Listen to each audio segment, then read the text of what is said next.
Nos anais da justiça criminal, poucos casos ressoam com a força e a brutalidade do de Willie Francis. Em 3 de maio de 1946, a Penitenciária Estadual da Louisiana foi o cenário de um dos momentos mais estranhos e arrepiantes da história do sistema penal americano. Não foi um dia qualquer. Foi uma data destinada a ser gravada na memória coletiva. Um lembrete perturbador das falhas e atrocidades que podem ocorrer dentro de instituições que prometem justiça. Um adolescente afro-americano, magro, trêmulo, com apenas 17 anos, foi levado à cadeira elétrica. Seu nome era Willie Francis. A vulnerabilidade de sua juventude, combinada com o peso da pena capital, criou uma imagem dilacerante. O que deveria ter sido o fim de sua história, um final sombrio e definitivo, tornou-se o início de algo ainda mais escuro. Uma odisseia legal e moral que desafiaria as próprias noções de justiça e punição nos Estados Unidos. Quando acionaram o interruptor, a corrente elétrica falhou. Houve faíscas, fumaça, um grito de gelar o sangue, uma cena que congelaria qualquer espectador, mas Willie sobreviveu. Sim, ele sobreviveu à sua própria execução. Espanto e incredulidade tomaram conta da Câmara. Esse fato extraordinário causou choque nacional. O que fazer com alguém que foi condenado à morte, levado à cadeira elétrica, mas não morre? Executá-lo novamente?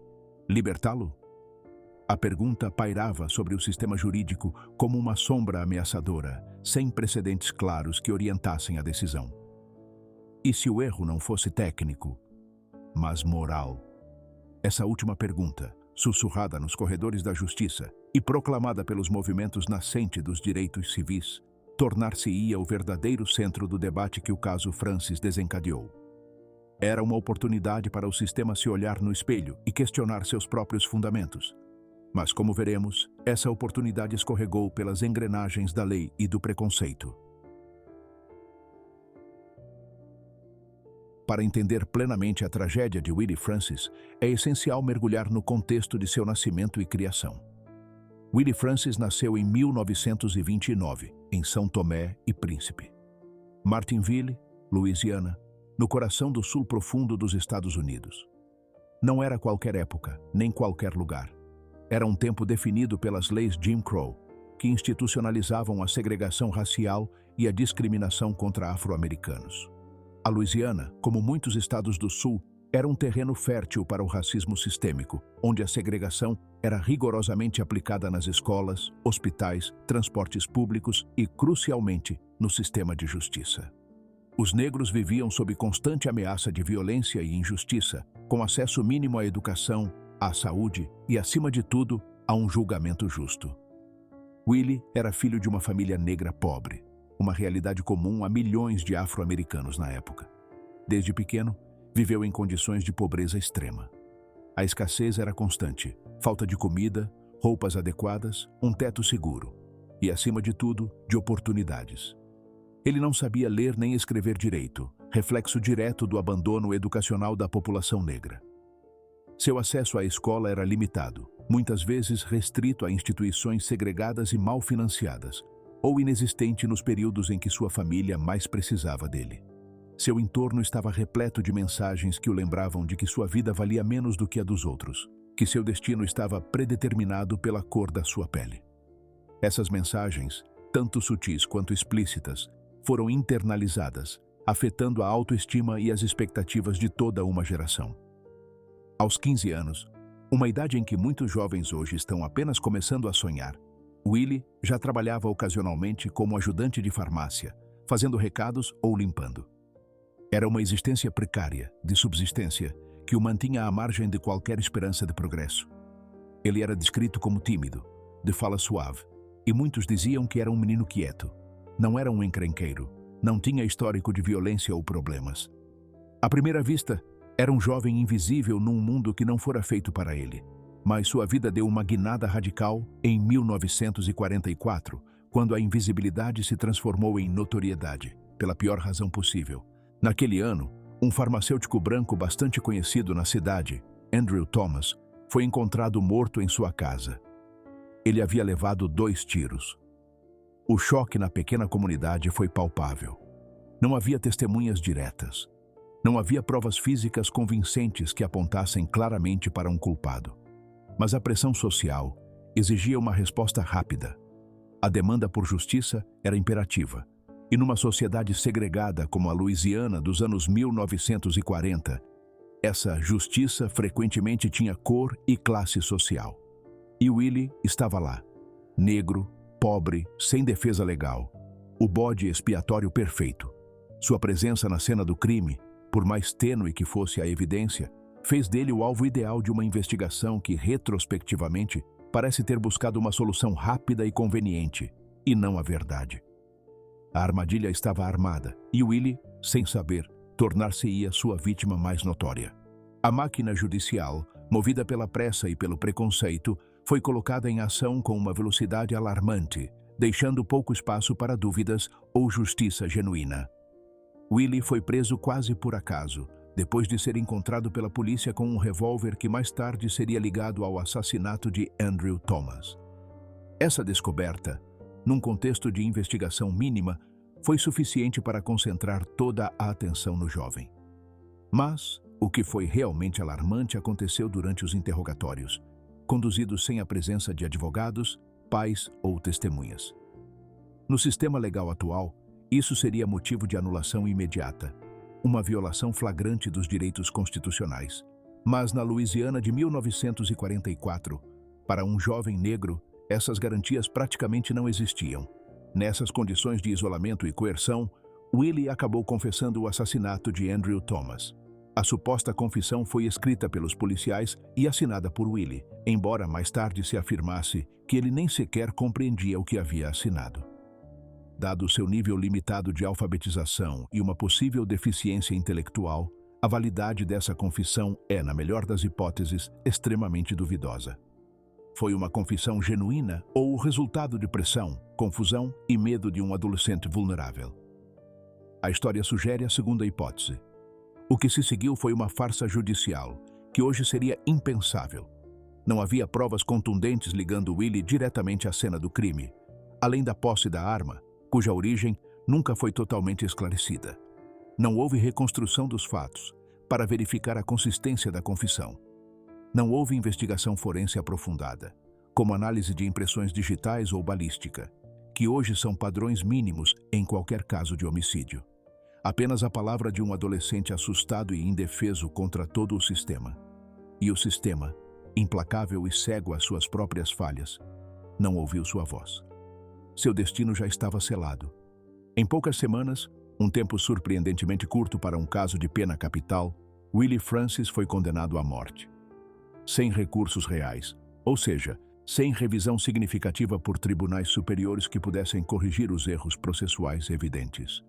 Sem defesa adequada, seus advogados nomeados pelo tribunal ofereceram uma representação mínima, se é que ofereceram, e não questionaram efetivamente a confissão, nem investigaram outras possibilidades, sem chance de um julgamento justo.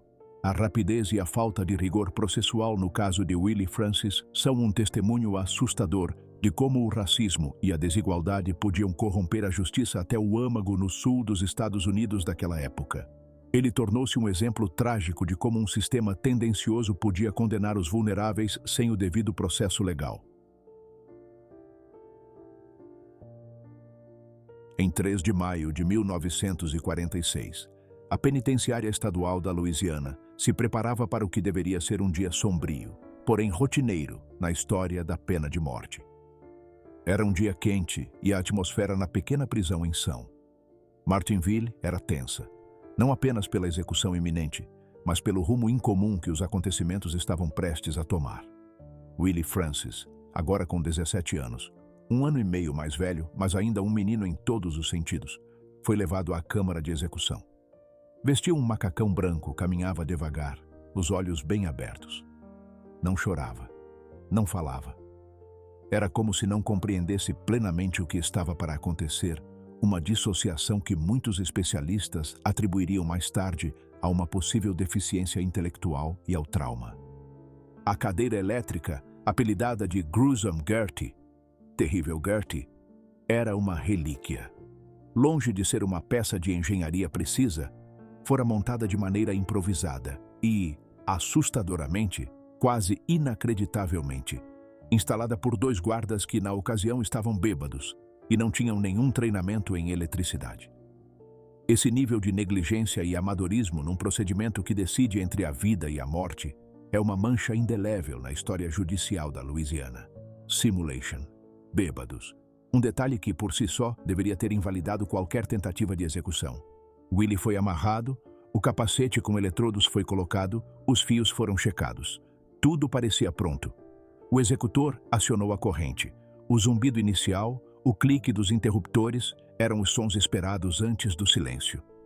Mas em vez do silêncio que normalmente segue um choque letal, a sala se encheu de um ruído ensurdecedor.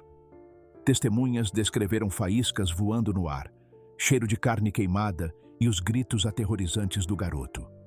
Seu corpo se contorceu, suas costas arquearam violentamente, contraindo-se de maneira horrível. E então, o sistema desligou. O espetáculo foi brutal de forma inimaginável, longe do fim rápido e humano que a eletrocução prometia. Willie não morreu. Ele sobreviveu.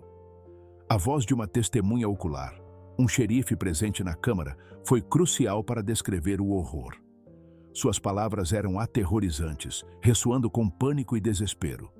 Eu não morri. Eles estão tentando me matar de novo. A frase, simples, mas profunda, encapsulava o terror de um menino que enfrentara a morte e sobrevivera para contar. Os oficiais, em estado de choque e confusão, interromperam o procedimento. Desamarraram-no da cadeira, visivelmente traumatizado e queimado, e o levaram de volta para a cela. E naquele momento, o sistema ficou paralisado. Nada assim jamais havia acontecido na história das execuções nos Estados Unidos. Gruesome Gertie falhara, e ao fazê-lo, expôs uma falha muito mais profunda no coração do sistema penal da época. O incidente em todo o país. O caso de Willie Francis não era mais um assunto local, confinado aos corredores escuros de uma prisão da Louisiana. Havia se tornado uma vergonha nacional. A história de um adolescente que sobreviveu à própria execução, com a ironia macabra de executores bêbados, era escandalosa demais para ser ignorada. Alguns afirmaram que havia sido um acidente, uma falha técnica infeliz que poderia ser corrigida com melhor manutenção do equipamento ou uma supervisão mais rigorosa. Outros, cujas vozes começaram a ganhar força, argumentaram que aquilo era uma violação clara da Constituição, especialmente das cláusulas contra punições cruéis e incomuns. Neste ponto, a comunidade dos direitos civis, ainda em surgimento mas cada vez mais vocal, começou a intervir. A National Urban League e a NAACP viram no caso de Willie Francis uma oportunidade crucial para desafiar a brutalidade e o racismo inerentes ao sistema de justiça do Sul. As questões centrais eram: era legal tentar executar alguém 2 vezes pelo mesmo crime?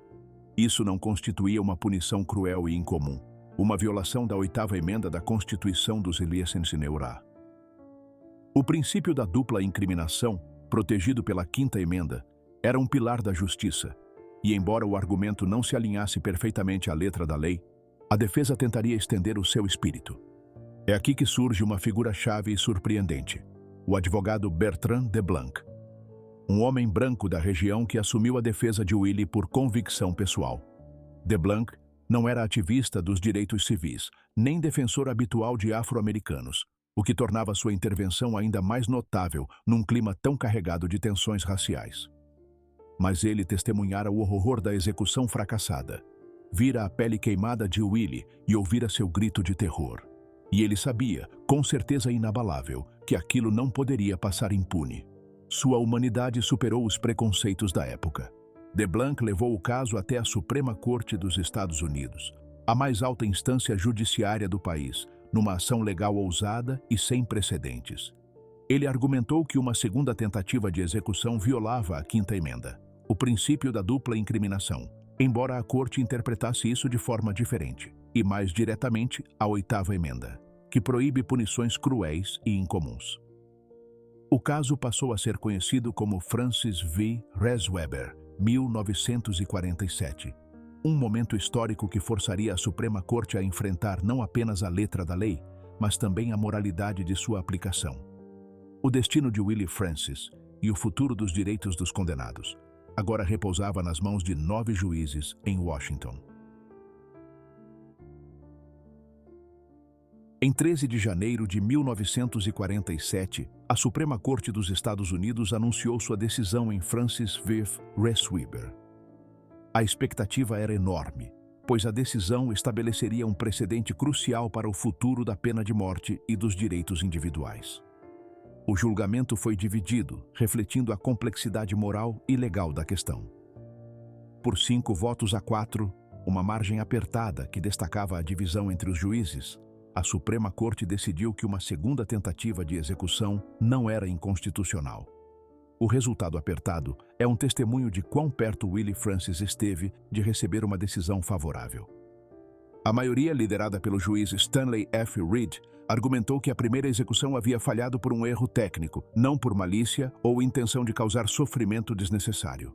Afirmaram que o estado da Louisiana não havia agido com crueldade ou com o propósito de torturar Willie. O equipamento simplesmente falhara. De acordo com essa interpretação, a 8ª emenda, que proíbe punições cruéis e incomuns, não se aplicava a uma falha mecânica. Em outras palavras, o Estado tem o direito de tentar novamente. Essa frase encapsulava a posição da maioria. A autoridade do Estado em aplicar uma sentença capital sobrepunha-se ao sofrimento não intencional causado por uma falha técnica. As opiniões divergentes, no entanto, foram veementes e moralmente poderosas. O juiz Felix Frankfurter escreveu, em sua discordância, que a execução mal-sucedida transformara a pena de morte em tortura. Um espetáculo de crueldade que a Constituição visava prevenir. Argumentou que o horror vivido por Willie Francis transcendeu qualquer tecnicidade legal. Outro dissidente, o juiz Frank Murphy, foi ainda mais enfático, chamando o plano de executar Willie novamente de uma crueldade chocante e barbárie civilizada. Para ele, a tentativa fracassada já constituía uma punição cruel e incomum, e uma segunda tentativa apenas continuaria essa crueldade. O resultado foi devastador para Willie e seus defensores. Willie, ainda traumatizado pela experiência, com cicatrizes físicas e psicológicas da primeira execução, foi novamente condenado à eletrocução. Desta vez, a ordem era clara, sem margem para erro. A decisão da Suprema Corte, embora juridicamente fundamentada numa interpretação estrita da Constituição e na ausência de intenção maliciosa, foi vista por muitos como uma vitória do legalismo sobre a humanidade. Ela selou o destino de um adolescente vulnerável e expôs os limites de um sistema judiciário que, às vezes, prioriza os procedimentos em detrimento da essência da justiça. O cronômetro para a segunda tentativa de execução começara a correr. Em 9 de maio de 1947, 1 ano e 6 dias após a primeira tentativa fracassada, o ciclo implacável do sistema penal se completou. Willie Francis foi levado novamente à Câmara de Execução da Penitenciária Estadual da Louisiana. A atmosfera era diferente desta vez. Não havia improviso. O equipamento havia sido verificado. Os executores estavam sóbrios. E tudo fora preparado com precisão meticulosa para garantir que não houvesse erros. A determinação do Estado da Louisiana em cumprir a sentença era inabalável. Uma demonstração de seu poder e de sua insistência em impor a retribuição. Willie tinha apenas 18 anos. Sua juventude, que deveria ter sido marcada por promessas e oportunidades, foi extinta numa cela do corredor da morte. A imagem de um adolescente enfrentando seu destino final pela segunda vez é uma das mais trágicas da história da justiça americana.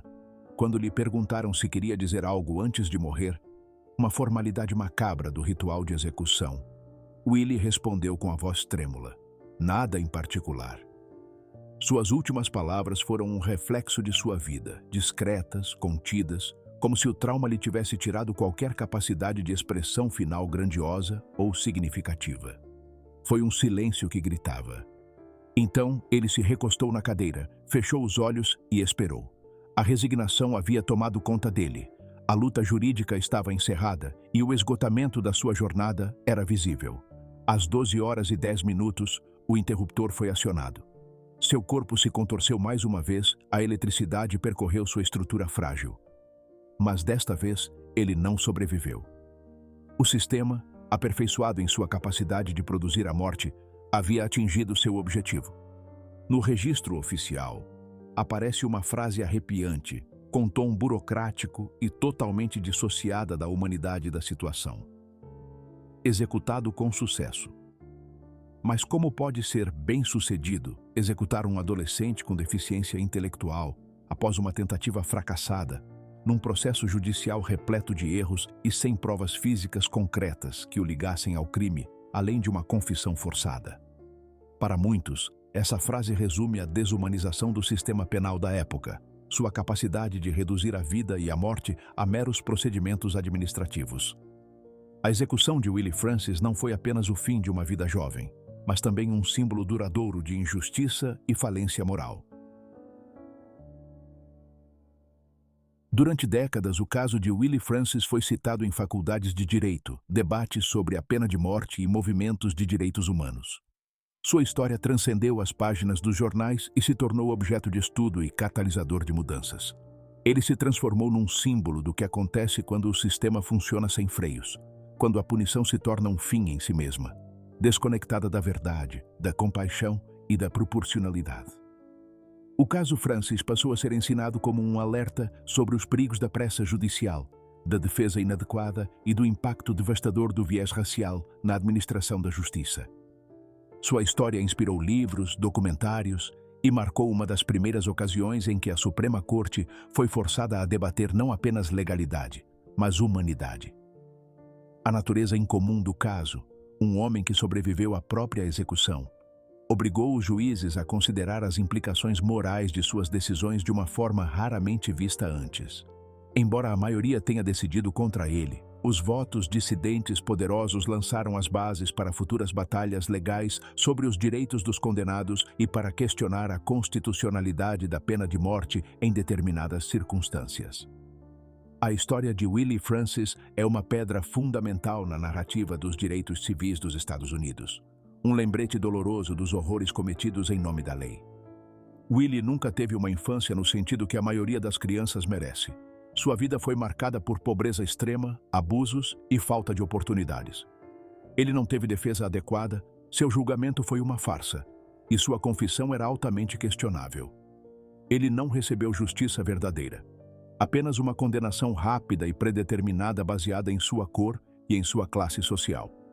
E mesmo assim, deixou uma marca mais profunda do que muitos que viveram 2 vezes mais. Seu nome, associado à trágica execução fracassada, tornou-se sinônimo de injustiça e resistência à opressão sistêmica. Seu legado permanece como um farol para aqueles que lutam por um sistema de justiça mais justo e humano.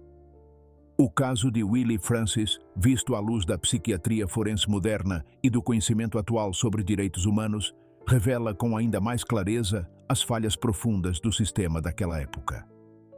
Segundo análises retrospectivas feitas por especialistas em psiquiatria legal, Willie provavelmente sofria de deficiência intelectual moderada, com dificuldades severas de compreensão e linguagem. Isso significa que sua capacidade de entender os procedimentos legais, a gravidade das acusações contra ele e as implicações de sua própria confissão era, muito provavelmente, extremamente limitada. Para uma pessoa com essa condição, um interrogatório sem assistência legal ou presença dos pais não é apenas coercitivo, é fundamentalmente injusto. Também foi documentado que sua confissão foi obtida sem as garantias legais mais básicas, em um ambiente coercitivo e hostil.